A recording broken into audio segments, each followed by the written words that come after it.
Hello, I'm Bob Ross, and for the next 13 weeks, I'll be your host as we experience the joy of painting. This is a fantastic method of painting where we use a wet-on-wet technique. And before I go far into the show, I'd like to take a few minutes and make a dedication. I would like to dedicate this show to my beloved friend and teacher, whom we've all watched and loved for many years on public television, Bill Alexander. And years ago, Bill taught me this fantastic technique, and I feel as though he gave me a precious gift, and I'd like to share that gift with you. So before we start, let's talk a minute about the equipment that we'll be using here. We're using a stretch canvas rather than a canvas board. The canvas board will absorb your underpaint very rapidly and become dry. You need a strong easel because we use a lot of pressure here, and you need an easel that would grip the canvas and hold it securely. The palette that we use a large palette that has a lot of working area in it. And I'm going to go over each of the colors that we use here, and they'll be flashed across the screen. So if you need to write them down, you can pick them up off the screen as I talk about them. So here we go. Let's start right up here with titanium white, phthalo green, phthalo blue, Prussian blue, burnt umber, Van Dyke brown, alizarin crimson, sap green, cad yellow, yellow ochre, Indian yellow, and permanent red. Now these 12 colors we'll use every week. So if you want to have your palette ready, these are the colors that we'll use. Also, each week we'll run the colors across the screen, so in case you didn't get all of these, you can pick them up the next time. The brushes that we use, these are natural bristle brushes. I'm using a 2.5 inch and a 1 inch brush. Also, we use an almighty palette knife, a very big palette knife. And this palette knife, unlike traditional palette knives, is very firm. It's very big. So we can do almighty things very rapidly here. So let's do it. Let's paint an almighty picture right here. I'm going to start by dipping the brush into a little bit of magic white. Now, this makes the canvas wet, it makes it slick, it allows the paint to blend in here. You actually blend the painting on the canvas. So all we do here is cover the entire canvas with a thin layer of the magic white. All right. Probably the biggest mistake made when you first start is applying too much magic white. All we want is just a nice, thin, even coat.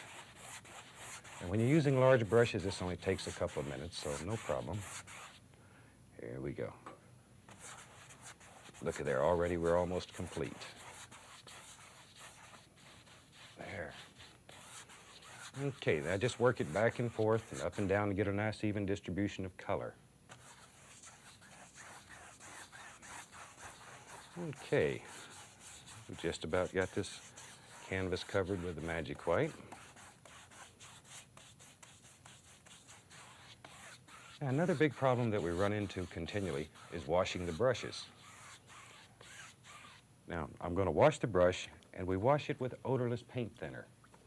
And I strongly suggest that you use odorless, or you'll run everybody in the house out in the yard. You'll be there by yourself. Now, we shake the brush into a box, and then beat the bristles dry. Now, if you do this at home, this is a quick way to redecorate your living room in a second. So be careful. Learn how to contain this.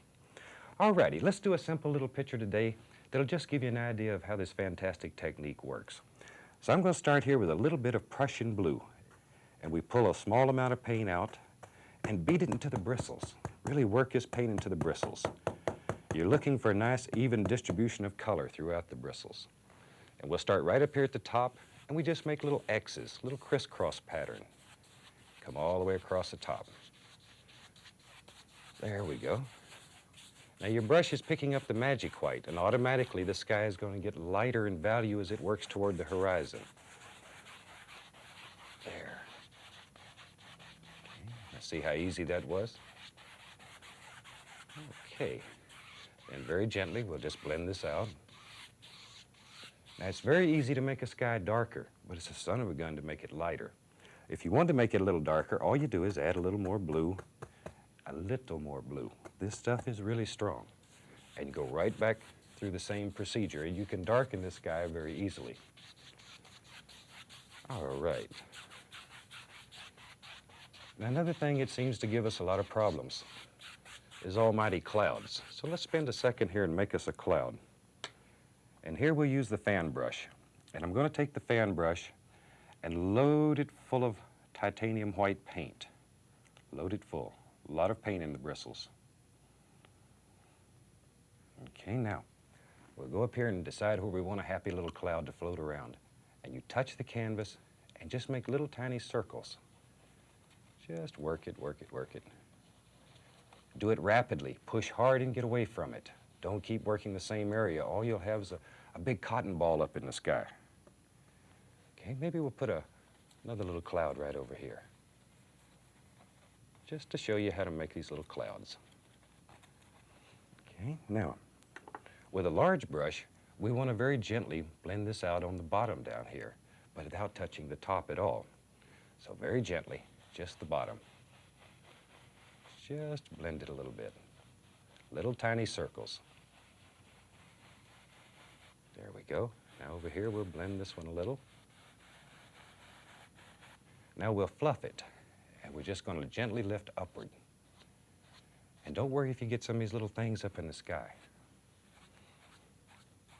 Okay. Now very gently we'll hypnotize that. There we go. These are very simple, very basic little clouds, and very easy to do. Now, if your brush sheds like it just did here and you get a hair on you, just take the corner of your brush and lift it off. Don't spend all day trying to pick it off. You'll have fingerprints all over your painting. Just use a corner of your brush. All right. Let's now make an almighty mountain. Everybody likes mountains, no matter if you live in Florida or Alaska. Mountains are still pretty. I'm going to take a little bit of the Prussian blue, some Van Dyke brown, and a little touch of crimson. Very little crimson. And we'll mix that up real good. Now, all you need to do here is push this almighty knife right into the canvas. Just push. You're really pushing the paint right into the fabric. There. And all we're looking for is just a basic outline for this mountain. And you may have noticed by now, we use no patterns, we do no sketching. We let this flow right out of our heart onto the canvas. There. Now with a large brush, I'm just going to pull this down. One thing about mountains when you're painting them, they should always be more distinct at the top than they are at the bottom. Because at the bottom of the mountain we have mist and now we have pollution. All of these things diffuse and break up light and create the mist at the bottom of the mountain. So once again, we allow the magic white to mix with the paint, and this happens automatically. We don't have to worry about it or think about it. Let it happen. All right. Let's put some snow on this almighty mountain. We'll use a little of the titanium white, and we're going to start right up here on this peak. Just let this paint flow right down the mountain. And you want the paint to break like this, so it creates all the little rocks and stones and highlights and shadows in your mountain. There. Now, light's going to strike right along this peak also.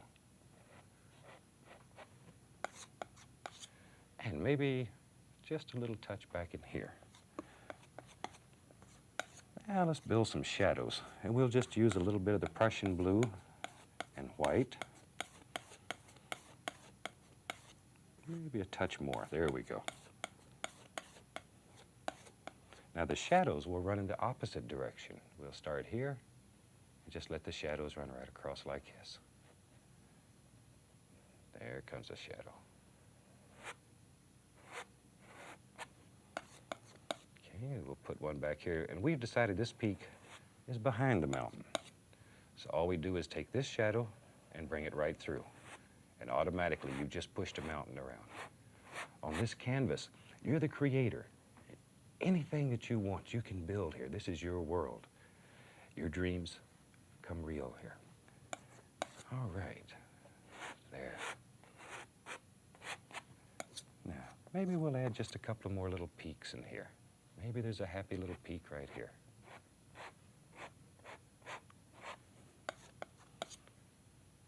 We put the highlight in first,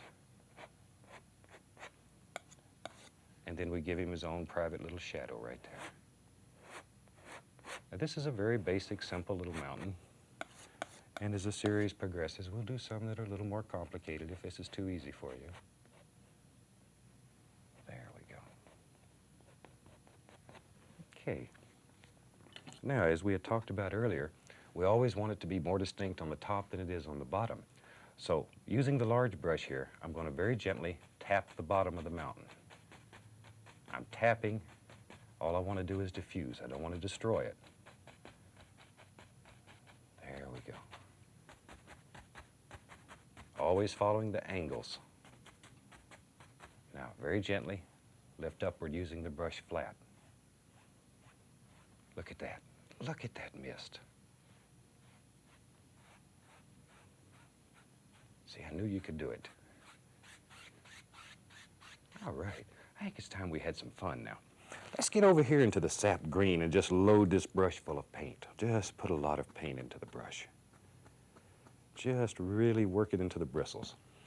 And we're going to go right along here and touch and push. Just push. Just like so. Now, this is where you need the almighty easel because you're really pushing hard here. You're pushing the paint right into the fabric. Okay, there we go. Just push it in. This is just straight sap green, and you're bending the bristles. Most important that you bend the bristles. There. Okay. Now I'm going to go into just a tiny bit of Prussian blue, and we'll darken the front here. As things get closer to you in the landscape, they should get darker in value. All right.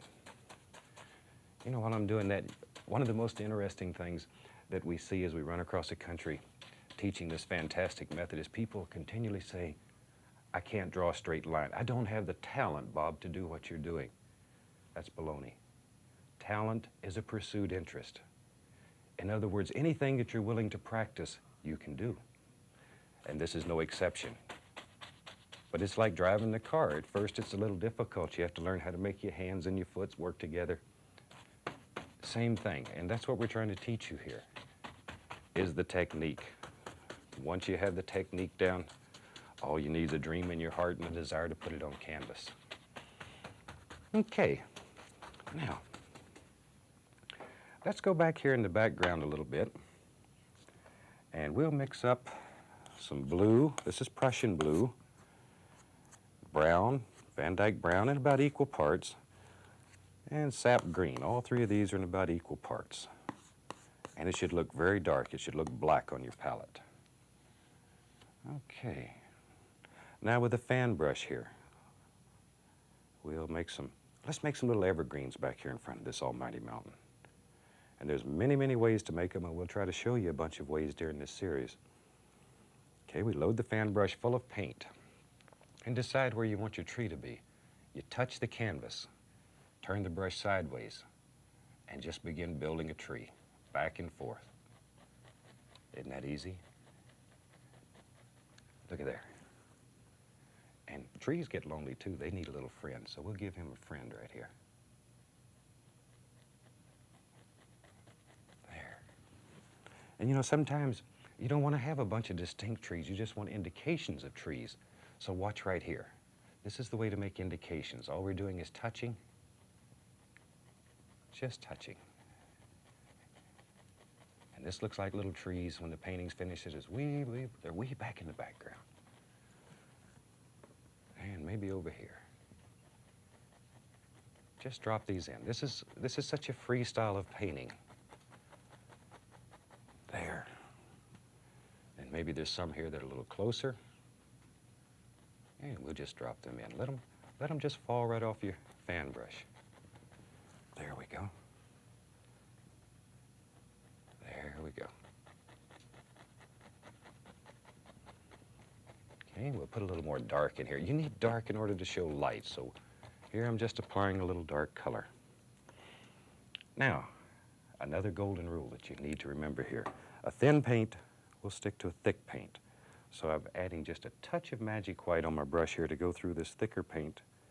And this will make it a little bit thinner so it'll stick on top of the thick paint. This is why we're able to paint wet on wet. Okay, now let's put some happy little things happening back in here. Just some little bushes and stuff. Here they come, down the hill. Just let them progress. There we go.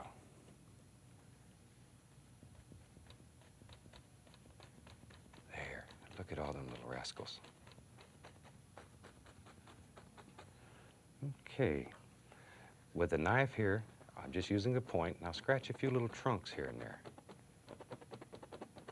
See, already it looks like we have a multitude of trees and stuff back here. Okay, now let's move a little forward in the painting. And I'm gonna come right about here. There we go. And we'll drop a bigger tree in here. There he goes. There he is. There. These little trees live in your fan brush and you have to scare them out sometime. There. See, I knew you could do it. Just let that come right on down. But here's some trees on the other side over here too. Let's put an almighty tree right here. We're having such a lot of fun doing these trees. We might as well just keep going with them.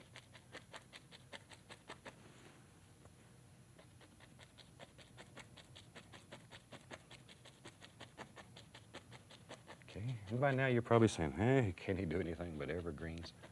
All right, let's do some different types of trees. And we'll take a 1-inch brush and load some of the same color on it here. And let's put in some leafy trees. There we go. Just push them right off your brush. Bend the bristles. Most important that you bend the bristles. So you get all the actions that happen there. And maybe over here, a nice little tree. There.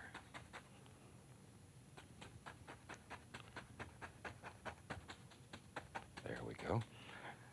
Now, let's put a little trunk in here. I'll use a little bit of burnt umber.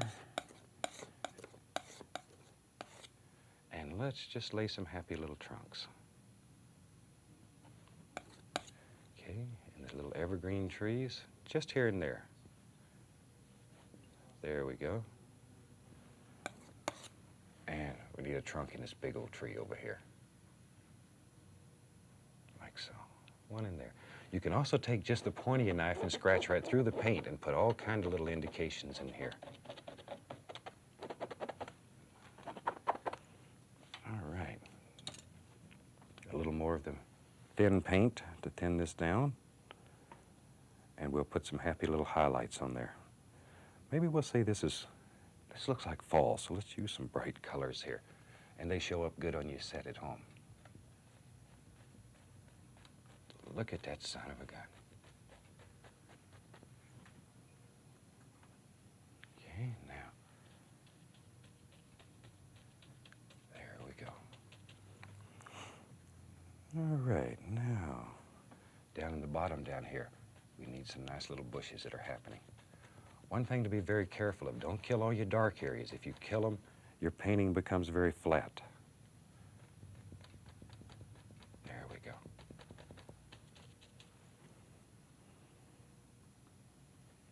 And maybe there's a happy little bush right here. And a big old one here, big tree here.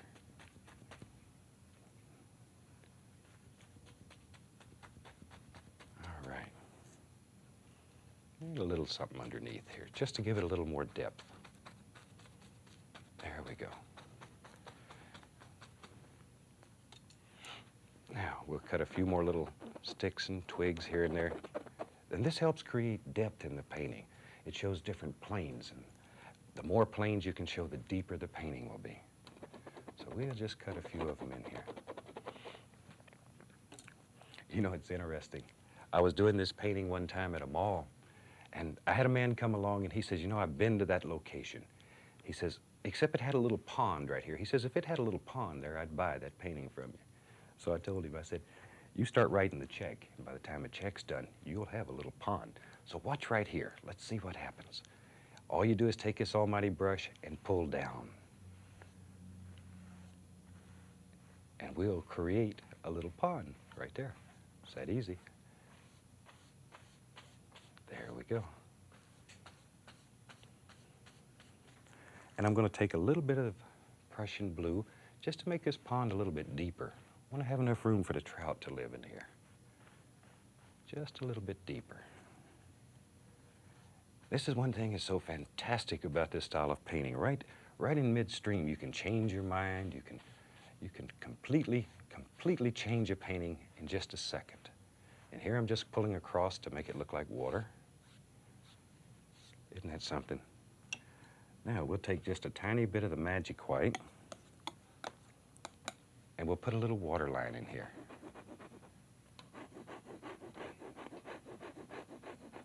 There, just act like you're trying to cut a hole right through the canvas. And let's take, and I sort of wiped out a couple of these little bushes here, so let's just put them back in. Maybe on each side there we have some nice little bushes. Okay, now I'm going to add just a tiny bit of the Van Dyke brown and the burnt umber to this magic white to make it, it's a very, very thin paint. And with that, we'll just take and pull down here a little bit and make us a nice little bank here. Just some ground for the bushes and trees here to sit on. Don't want them to fall off in the water and make a big splash. That'd disturb that old trout that lives in there. There. Now maybe highlight it with just a tiny bit of white. And this is a very, very gentle touch, just enough to get the paint to come off the knife. There we go. Isn't that something? Now, with just a little touch more magic white, we'll put a little water line right into here. There it is. Just enough to separate this. There. A few more little sticks here and there, just to break it up. And maybe there's some little grassy things that sort of work down onto the bank here. Just here and there. Over here more to be some. Now, what happens if you change your mind again? Son of a gun. Let's change it again. I'm going to take the big brush and go right back into this dark color and begin pushing. Like so. And we'll just add another plane to this painting and make it even deeper.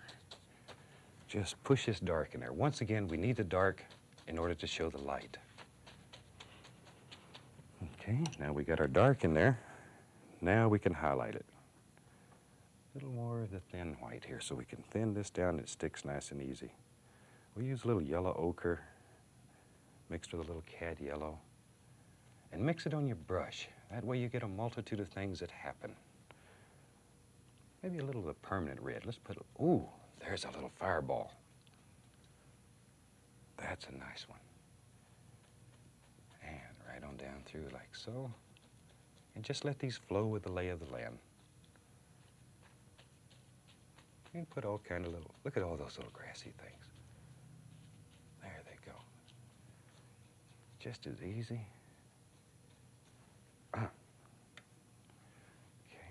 now we'll just cut a few little sticks here and there. There we are.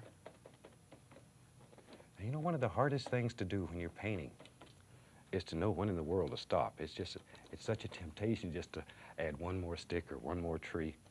And there comes a time when you have to stop or you piddle it to death. So I think we're going to stop on that one. Show you how to sign a painting. This is something that gives people a lot of trouble. And I'm going to dip, this is a number 2 script liner. And I'm going to dip it into a little bit of thin oil. And then use the liner brush and make the paint so it's like water. Very, very thin. Then it'll flow right on top of there. And turn this brush, twist it. That brings it to a nice, firm, sharp point. Okay? Now, let's sign it right here. And all we do is touch and just let this paint flow right off this little liner brush. There we go. And luckily, I have a very simple name. It's easy to spell, and it only takes a second to sign a painting. Now, next week, I hope you have your canvas on your easel and you're all ready to go with us. And we'll be doing a white canvas next week. During the series, we're going to do numerous different things. There will be several paintings that we do on a black canvas. Oh, there'll be some that you won't believe. But next week, have a white canvas ready. You have the colors, and we'll be looking for you here. And until then, from all of us here, we'd like to wish each and every one of you happy painting and God bless.